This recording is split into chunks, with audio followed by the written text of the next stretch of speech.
So, ayun mga kabayan, nandito na ako sa ilalim at hinihintay ko na lang si June. So, ayan yung kanilang flat. So, mag-walk lang kami papuntang Balad. So, ayan lang yung outfitan natin mga kabayan. Si Uncle Boy ay tulog. So, ako ay aalis. Kasi bibilhin ko na nga yung mga kakailanganin ko para sa New Year.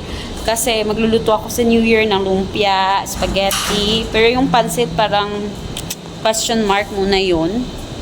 Kasi nga nagsutanghon na kami kagabi. Bulalo. So yun na lang yung aming mga pagkain mga kabayan. So yung bibilhin ko lang siguro yung spaghetti kasi pwede naman ako dito sa Danube na malapit sa amin. By 30. Pwede ka naman kasi parang aalis kami by 30. Pwede ko naman yung bilhin sa 30. So ano lang muna yung nakakaya ko lang. Bibili na rin ako ng bigas kasi naka-promo.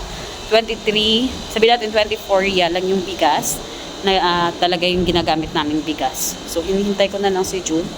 Nag-chat na ako. Sabi ko andito na ako sa labas. So see ya later mga kabayan. At ayan, after 45 minutes ng lakad mga kabayan, nakarating na kami dito sa Balad. So talagang naglakad lang kami mga kabayan. So this is the beauty of Balad paggabi na mga kabayan. Na kami ni June sa Balad. So si MJ hindi nakasama kasi tulog yun. So ilang minutes tayo ba na nag-walk? Ilang minutes? Anong oras na? 25. Oo. Siguro aabot ng mga 40, ganun. 30 minutes lang kaka. Mga 30 minutes lang kami yung walk namin. Ayan. So, nandito na kami sa Balad.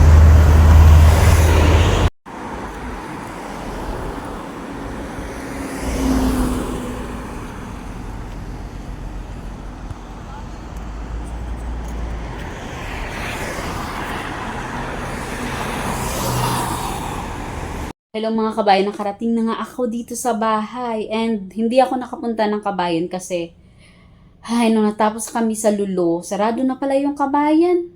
Kaya, ayan, kasi mag-aalas 12 na nung papunta na kami ng Kabayan, galing Lulo. So, sarado na pagdating namin, kaya umuwi na lang kami. So, andito na ako sa bahay. Sa Lulo lang ako nakapamili ng, nung bigas kasi namin, yung mga sinabi ko kanina.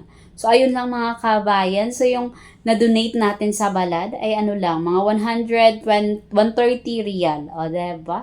So, at least nakasave tayo mga kabayan. So, isa hindi pa po nakapag-subscribe, please click the subscribe button and hit the notification bell para maging updated po kayo sa aming mga i-upload na video. So, yun lang mga kabayan and thanks for watching. God bless everyone.